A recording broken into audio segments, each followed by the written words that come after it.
আজকে চলুন বিকেলের নাস্তার জন্য ফুলকো পেঁয়াজ পরোটা বানাই। এই পরোটাটা এত বেশি পাতলা হয় আর অনেক বেশি মোচমোচে হয় খেতে। আর আজকে হচ্ছে আটা দিয়ে বানিয়ে নিচ্ছি। 1 কাপ আটা নিয়ে নিচ্ছি আর 1 টেবিল চামচ রান্নার তেল, স্বাদ মতো লবণ। এখন আটার সাথে তেলটা হাত দিয়ে ভালো করে মাখিয়ে নিচ্ছি। কুসুম গরম পানি দিয়ে একটা সফট গুলা বানিয়ে নেব। এই গুলাটাকে রেস্টে দিয়ে দিচ্ছি যতক্ষণ না আমাদের পেঁয়াজটা রেডি করতে সময় লাগছে। এখন পেঁয়াজের পুর রেডি করার জন্য 6 থেকে 7টার মতো পেঁয়াজ আগে থেকে খোসা ছাড়িয়ে নিয়েছি আর একটু কুচি করে নিচ্ছি। তো পেঁয়াজগুলো হচ্ছে আমি কিউব করে কুচি করে নিয়েছি। চুলায় প্যান বসিয়ে আরও 1 টেবিল চামচ রান্নার তেল দিয়ে দিলাম আর হাফ চা চামচ দিয়ে দিলাম আস্ত জিরা। জিরাটা তেলের সাথে একটু ভেজে নিয়েছি আর এখন কুচি করে নেওয়া পেঁয়াজটা দিয়ে দিচ্ছি। একটু নেড়েচেড়ে মিশিয়ে নিয়ে এখানে স্বাদ মতো লবণ দিয়ে দিচ্ছি, কারণ লবণ দিয়ে যদি আমরা পেঁয়াজটা ভাজি পেঁয়াজটা অনেক তাড়াতাড়ি নরম হয়ে যাবে।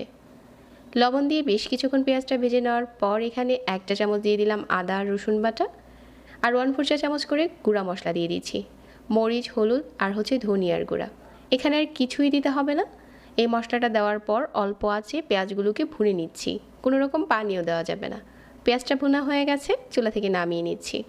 আটার যেই ডোটাকে আমি মাখিয়ে রেখেছিলাম এটা এখন অনেকটাই সফট হয়ে গেছে আর এখান থেকে আমি একটা ডো নিয়ে নিলাম আর আজকে 1 কাপ আটা দিয়ে 4টা পেঁয়াজ পরোটা বানিয়ে দেখাচ্ছি। এখন এই ডোটা থেকে এভাবে প্রথমে পাতলা করে ছড়িয়ে নিচ্ছি, সাইডটা এভাবে করে হাত দিয়ে ঘুরিয়ে নিতে হবে। আর আমি ঠিক যেভাবে করে মাঝ বরাবর পেঁয়াজের পুরটা বসা একইভাবে বানাতে চেষ্টা করবেন, তাহলে হচ্ছে পরোটাগুলো ফুলকো হবে। এখন সাইড থেকে এভাবে করে ঘুরিয়ে ঘুরিয়ে সবগুলো সাইড একসাথে করে এভাবে করে মুড়িয়ে নিচ্ছি। এরকম করে মুড়িয়ে নিতে হবে। আর পরোটা যেহেতু পাতলা করে বানাতে চাচ্ছি এই জন্য বেলুন দিয়ে কিন্তু হালকা হাতে বেলে নিতে হবে। অনেকটা চেপে চেপে বেলবেন না, তাহলে কিন্তু পেঁয়াজ বাইরে চলে আসবে। একেবারে হালকা হাতে একদম পাতলা করে বেলে নিয়েছি, কারণ পাতলা করলে পরোটাটা খেতে বেশি টেস্টি হয়। প্রথমে হচ্ছে তাওয়াতে কোনো তেল দিইনি, এপাশ ওপাশ করে ছেঁকে নিচ্ছি। তো তারপর হচ্ছে সাইডে এরকম করে তেল দিয়ে দিলাম আর তেলটা দেওয়ার পরেই দেখা যাবে যে কতটা ফুলতে শুরু করেছে। প্রতিটা পেঁয়াজ পরোটা এরকম ফুলকো হবে যদি তেলটা এরকম পরে ব্যবহার করেন। আর একটুখানি চেপে ধরে বানালে দেখা যাবে যে কিভাবে ফুলতে শুরু করেছে। আজকে সবগুলো পেঁয়াজ পরোটা আমি একইভাবে বানিয়ে নেব।